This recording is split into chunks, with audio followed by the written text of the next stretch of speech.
السلام علیکم. آپ کو خوش آمدید ہے جی اس ایپیسوڈ میں. یہ ہمارا پہلا ایپیسوڈ ہے جس کے بارے میں آپ کو تھوڑا سا بریف کروں گا کہ آئیبیریا، یہ جو اب کا اسپین ہے، اس کو آئیبیریا کہا جاتا تھا، اور اس کے اوپر کون کون سے لوگ حکومت کرتے رہے. تو طارق بن زیاد جی، موروکو، اس وقت کا جو موروکو ہے بیسیکلی یہ جتنا ایریا افریقہ کا، اس کو افریقیہ کہا جاتا تھا جب اسلام انٹروڈیوس ہوا ان علاقوں میں، اور یہ بربر قبیلے تھے. تو تنیزیا، لیبیا، یہ جتنا بھی ایریا ہے، یہ ایریا سارے مختلف بربر ٹرائبز تھے. اللہ تعالیٰ کا کرم ہوا، ان لوگوں نے جوک در جوک اسلام قبول کیا، اور اس سارے علاقے میں جو ہے اسلامی حکومت قائم ہوئی. اور یہ حکومت تھی انڈر دا رول آف امیہ دور خلافت میں.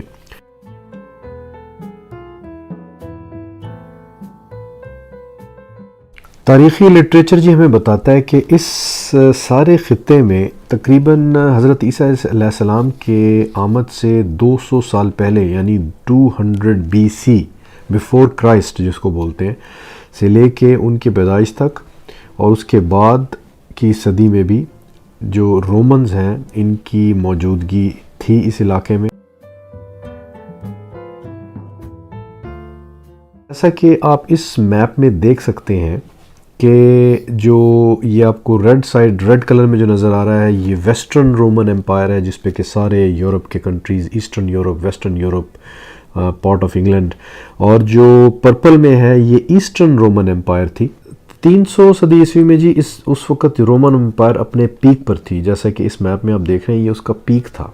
اور انہوں نے یہ ایجاد کی، ایک بڑی خصوصی چیز تھی جو کشتیوں میں یہ آگ رکھتے تھے، اور ان کے جو دشمن یا جو بھی لڑنے کے لیے ان سے آتے تھے ان کو آگ پھینک کے ان کی کشتیاں جلا دیتے. یہ بڑی ایک ہسٹورک سی پکچر لٹریچر میں ملتی ہے.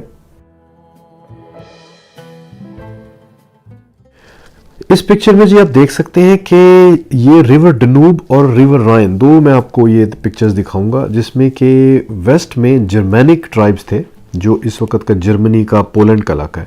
تو یہ لوگ ریور ڈنوب کے نارتھ میں اور ریور رائن کے ایسٹ تک محدود رہتے تھے، اور دریا کی وجہ سے رومنز پہ حملے نہیں ہوتے تھے اور ان کی سرحدیں قائم تھیں. لیکن وقت گزرنے کے ساتھ ساتھ انہوں نے رومنز پر حملے شروع کیے.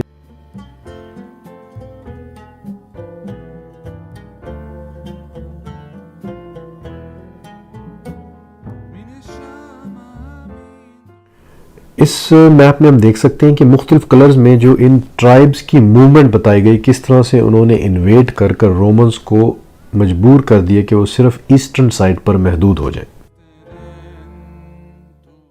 اسی رومن امپائر کو میڈیول ٹائمز میں بیزنٹائن امپائر بھی کہا جاتا تھا. ان میں قابل ذکر جو ہیں وہ جرمینک ہیں، وسکوت، سینٹی قبائل، کیلٹک ٹرائبز، فرینکس جنہوں نے اب کا فرانس بنایا، گوتس اور وینڈلز کے نام بہت مشہور ہیں. بیسیکلی یہ کہہ لیں کہ رومن انہی پر حکمران رہے، اور انہی لوگوں نے پھر وہاں سے رومنز کو بھگا کر ویسٹرن رومن امپائر کا خاتمہ کر دیا.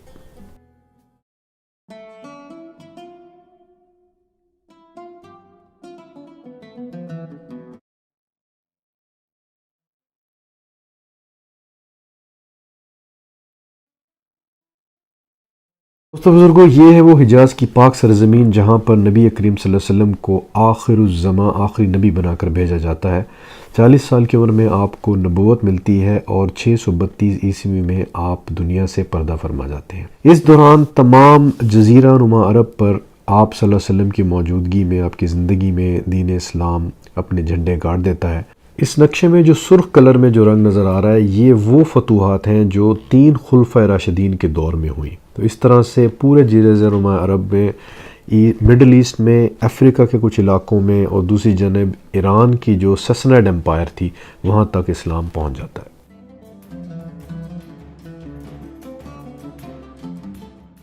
دوستو 661 میں حضرت علی کرم اللہ وجہ کو قتل کر دیا جاتا ہے، اور امیر معاویہ دمشق میں اپنا دارالحکومت بنا کر خلافت قائم کرتے ہیں، اور یہیں سے بنو امیہ کی خلافت کا آغاز ہوتا ہے. یہاں ہم دیکھ سکتے ہیں کہ ایک عالی شان مسجد جو اس وقت بھی دمشق میں موجود ہے، وہ قائم کی جاتی ہے، اور کہا یہ جاتا ہے کہ اس مسجد ہی کے ایک مینارے پر 3 مینارٹس ہیں، جیسا کہ ہم اس فوٹوگراف میں دیکھ سکتے ہیں کہ اس ایک مینارے پر حضرت عیسیٰ علیہ السلام جو ہے وہ تشریف لائیں گے۔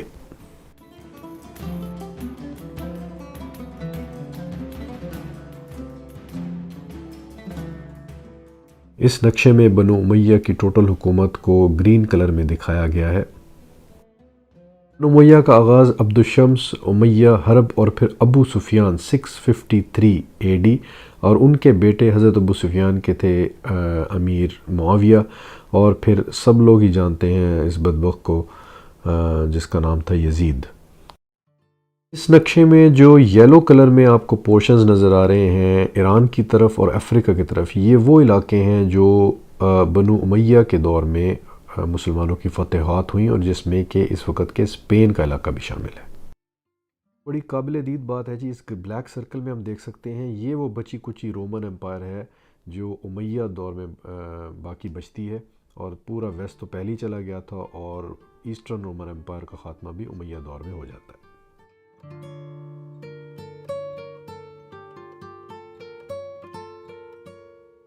بنو امیہ کی حکومت تقریباً 632 سے لے کے 750 تک قائم رہتی ہے، اور اندرونی خانہ جنگی اور کمزوریوں کا فائدہ اٹھاتے ہوئے عباسی خاندان جو ہے، جو نبی کریم صلی اللہ علیہ وسلم کے چچا تھے بنو عباس، یہ خاندان پھر حکومت قائم کرتا ہے۔ اور جیسا کہ ہم نے ابھی دیکھا کہ یہ جو لا الہ الا اللہ لکھا ہے یہ ان کا فلیگ ہوتا تھا اس وقت کے دور میں۔ اس ڈائنسٹی نے تقریباً 1258 تک حکومت کی، مسلمان امپائر پھیلا، تمام سویلائزیشن جو تھی وہ اپنے عروج پہ تھی مسلمانوں کی۔ ہم بات کریں سائنس کی، جیوگرافی، ٹریول، میڈیسن، کوئی ایسا علم نہیں تھا جس کے اندر ایکسیلنس مہارت حاصل نہ کی گئی ہو۔ جتنا گریک اور رومن لٹریچر تھا لیٹن میں، گریک میں، اس کو کنورٹ کر کے عربک میں ٹرانسلیٹ کیا گیا۔ لا تعداد لاکھوں کتب کی لائبریریز موجود تھیں، اور مسلمانوں نے اپنی تاریخ کا ایک لازوال عروج کا دور دیکھا۔ اس میپ میں ہم دیکھ سکتے ہیں کہ کس طرح سے یہ سلطنت سندھ اور مکران کے علاقوں تک پھیلی، اور سیسنائڈ امپائر جو پرشین امپائر اس کا کمپلیٹ خاتمہ ہو چکا ہوتا ہے۔ لیکن ہر عروج کو زوال ہے۔ ایک وقت آتا ہے جب عباسی خاندان کے اندر بھی انٹرنل خانہ جنگی اور جو کمزوریوں کا فائدہ اٹھاتے ہوئے یہ حکومت آہستہ آہستہ ختم ہونا شروع ہو جاتی ہے۔ مسلمانوں کی سیکنڈ سول وار کا آغاز ہوتا ہے مکہ سے۔ حضرت عبداللہ بن زبیر جو کہ صحابی تھے، وہ اپنی خلافت کا اعلان کرتے ہیں، اور جیسا کہ آپ میپ میں دیکھ سکتے ہیں جو بلو ایریا آپ کو نظر آ رہا ہے یہ سارا ان کے قبضے میں آ جاتا ہے۔ بنو عباس کا دارالحکومت جی بغداد تھا، لیکن 1171 میں صلاح الدین ایوبی اپنی حکومت قائم کرتے ہیں جو کہ 1246 تک قائم رہتی ہے۔ جناب اس ساری خانہ جنگی کے دوران جو ہے شیعہ افراد فاطمید کہلاتے ہیں، اور یہ خلافت کا اعلان افریقہ میں کر دیتے ہیں۔ یہ جو آپ کو بلو نظر آ رہا ہے اس طرف سے شروع کرتے ہیں حکومت کرنا، گرین، اور کرتے کرتے یہ جو ریڈ ایریا ہے سارا یہ بھی بنو عباس سے لے لیتے ہیں، اور ان کی حکومت قائم ہو جاتی ہے، اور انہی کو ختم کر کے صلاح الدین ایوبی جو ہے وہ دوبارہ اپنی خلافت کا اعلان کرتے ہیں، جو کہ تقریباً چند سالوں پہ محیط ہے، پوری ایک صدی بھی مکمل نہیں کرتی۔ پھر تاریخ کا وہ سیاہ دور آتا ہے جب 1258 میں منگول آ کر بغداد کی اینٹ سینٹ بجا دیتے ہیں۔